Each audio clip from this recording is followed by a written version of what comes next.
Mesdames, Messieurs, bonjour et merci de nous rejoindre pour cette édition de ce mercredi 4 février 2026.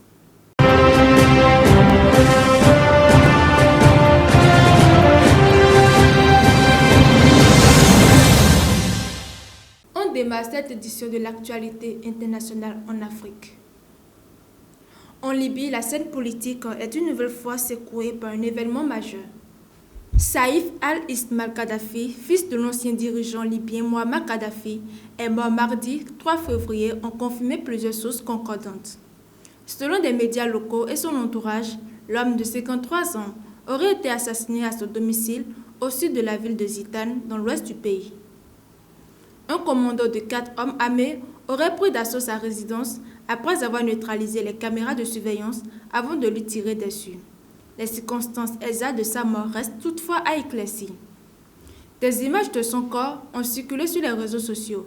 Une enquête judiciaire a été ouverte et selon son conseiller politique, Saïf al-Islam Kadhafi ne sera pas enterré avant la fin des investigations.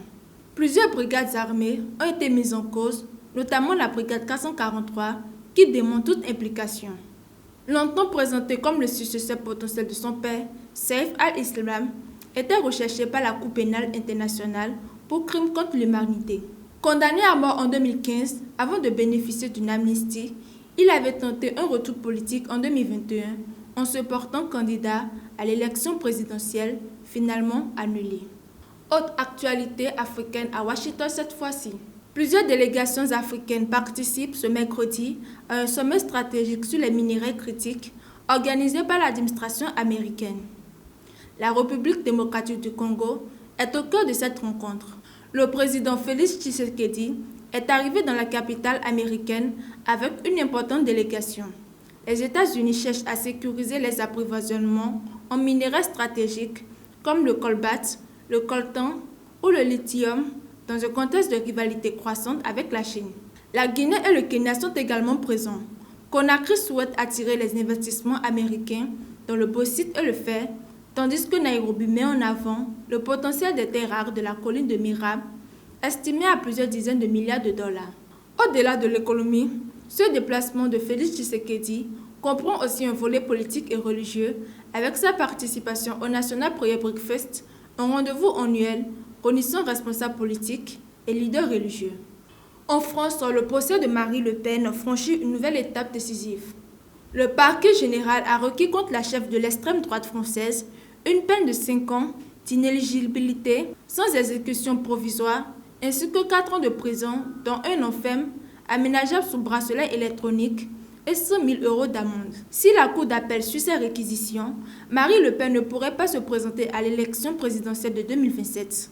Toutefois, l'absence d'exécution immédiate laisse ouverte la possibilité d'un pouvoir en cassation dont la décision pourrait intervenir avant le scrutin. Le parquet estime que Marine Le Pen a été l'instigatrice d'un système de détournement de fonds européens au profit de son parti dans l'affaire des assistants parlementaires du Front National. Et pour finir au Royaume-Uni, l'affaire Epstein continue d'éclabousser les élites politiques. L'ancien ambassadeur britannique aux États-Unis, Peter Mandelson, a annoncé son départ immédiat de la Chambre des Lords à la suite de nouvelles révélations sur ses liens avec Jeffrey Epstein. Son nom apparaît dans des documents publiés par la justice américaine évoquant des transferts financiers et des échanges d'informations sensibles. Une enquête criminelle a été ouverte par la police de Londres pour déterminer s'il a transmis des données confidentielles à Epstein à des fins financières. Figure historique du Parti travailliste et proche de Tony Blair, Peter Mandelson avait déjà quitté ses fonctions diplomatiques en 2025. Son départ vise désormais à éviter, selon lui, davantage d'embarras au gouvernement britannique. Voilà pour l'essentiel de l'actualité internationale de ce mercredi 4 février 2026. Merci de votre attention.